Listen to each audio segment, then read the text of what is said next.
So let's connect, and that is why the theme of our session today is let's connect. Let's connect. Connections are at the heart of everything. So now, what are connections? When we are born, right? We are, we are 9 months in the mother's womb. We are connected to her, right? That's our only world. That's our only connection to the mother and to the universe, to the outside world. And then, when the cord is cut and we are born, and as we grow, as the years pass on, our navel still remains at the heart of it. The navel has been given a lot of importance in the ancient sciences because there is a connection between the navel and everything around us. So there's a sensation sometimes, you get these emotional sensations, right? When you're in panic, there's something that happens in the stomach, this area, right? You feel it, you feel the as I say, gut wrenching sometimes, right? So you feel it, and it really stirs up your emotions. So it is at the heart of it. It is at the center of it. So the quality of, so that's where the connection first begins. But then, of course, we have energy connections with everything around us. So even modern physics talks about electromagnetic fields and energy connections with everything around us. So physics, a lot of quantum and classical physics talks about connections. There are many phenomena around us that demonstrate. For example, the phenomenon of aurora. Has anybody heard of aurora? How many have heard of it? Yeah. So it is a very beautiful phenomenon. If you have ever traveled to the Scandinavian countries, for example, you will see a beautiful range of colors that are across the sky. And people from all over the world travel there to see that and experience it. It is a beautiful phenomenon of energy connection. So what happens is the Earth's electromagnetic field, it interacts with the solar flares. So let's say solar energy, the energy from the sun, that is coming in at a high velocity. They interact and they produce a magnificence of colors. So it's very beautiful. I've seen photographs, I've not experienced it, but this is one of the phenomena, which clearly demonstrates this principle. Everything is energy, and the energy interacts to create some result.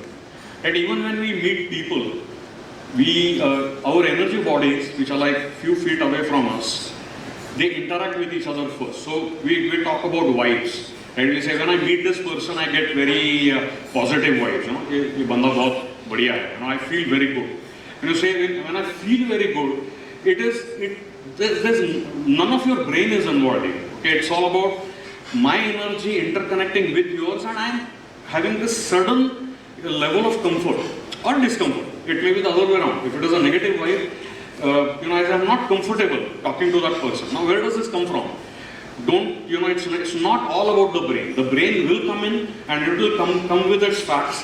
But the first thought that comes to your mind is often based on this energy interaction.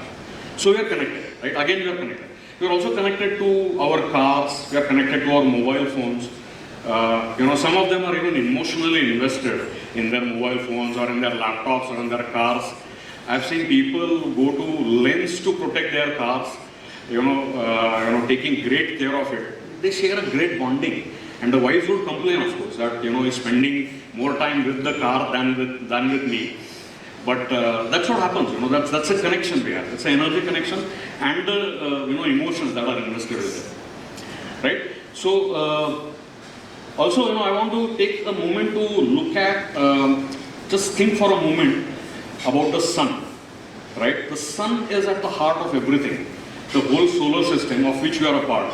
The solar system is a tiny speck in the whole cosmos, and we are, the Earth is a tiny speck in the solar system, and we are the tiniest speck in some corner of the world. So imagine now the cosmos and where we are. Probably the cosmos even doesn't know in terms of the size, where we are located.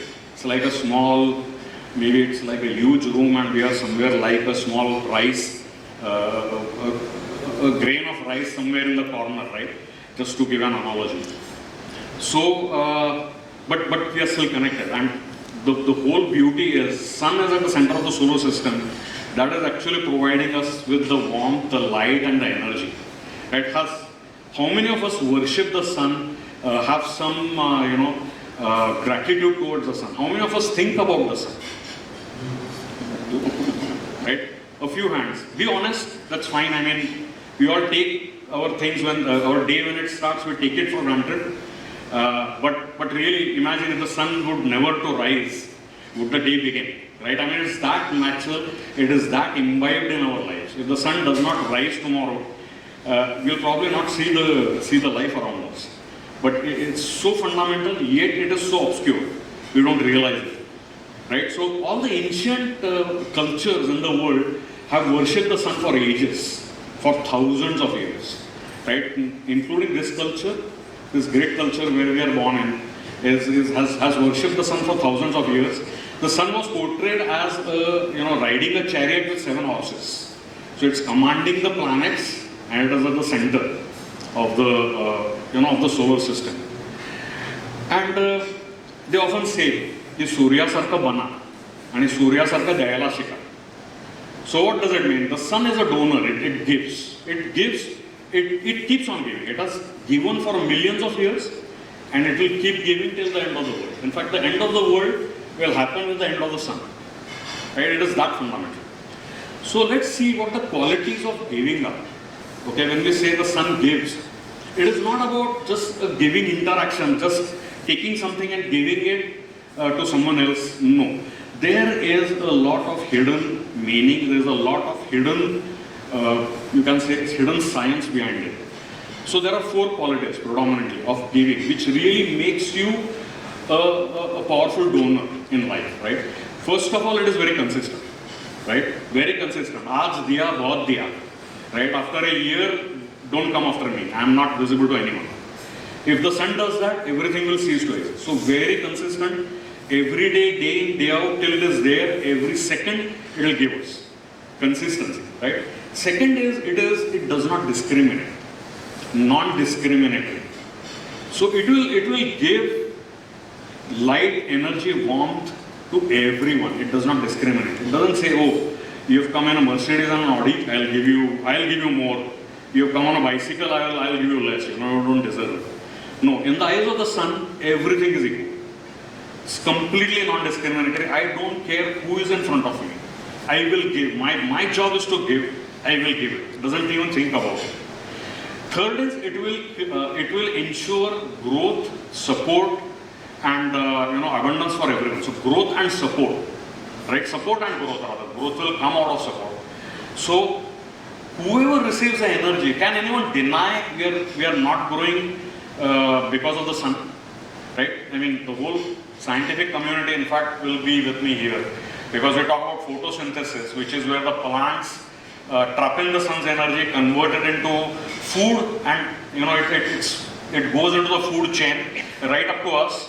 And everybody is a part of the food chain. So it is the sun that it comes and originates and ensures growth for everything in this path, everyone and everything in this path. Right? So growth, it ensures growth and prosperity for everyone. Right? So that is the very, very fundamental quality of this.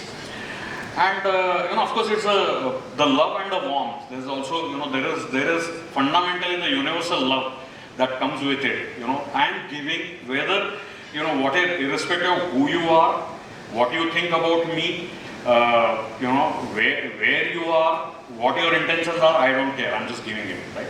Not only that, in terms of, it gives to the earth, it gives to all of the celestial bodies, including the planets.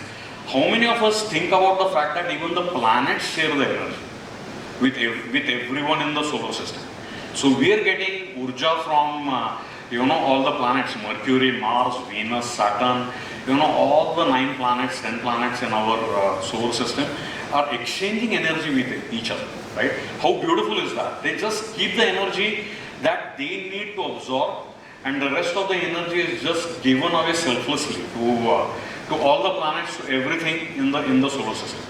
So that is what the definition of giving is, right? And then they don't care about somebody photographing me, videographing me, and putting it on Insta or putting it on Facebook. No, right? It's my job. I'm doing it. There's nothing great I'm doing about it. It's the way I am. It's the most natural and fundamental state of being, and that is And we as humans are part of it, and we were designed for that.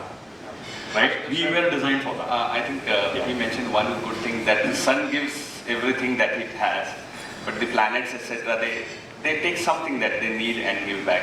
Because, and I'll tell you an anecdote. We have been practicing this for the last 8 years, and my wife has been very supportive. So, you know, she has imbibed this quality whenever I'm going for a, let's say, a conference or a poetry recitation or something. So she would tell me, Hemant, give your 100%, you know. And that has become her, you know, favorite line wherever I'm going. And till one day when I was going for blood donation. I hope you get it. Sorry, sir. Go ahead. Yeah, jokes apart, thank you for that. Thank you for lightening maybe it was a little bit of heavy discussion. But yeah, I mean, but the whole idea is, even when you're giving blood, you don't give 100% form of blood, because you will not be there. but you give your love and your good wishes with it. The good intentions is what you give, right? Saying my blood is going to help someone in life, right? And that is enough for me. I don't need to measure the ml, what is the quantity of the blood we are taking. The doctors here would agree. I mean, the intentions also matter here.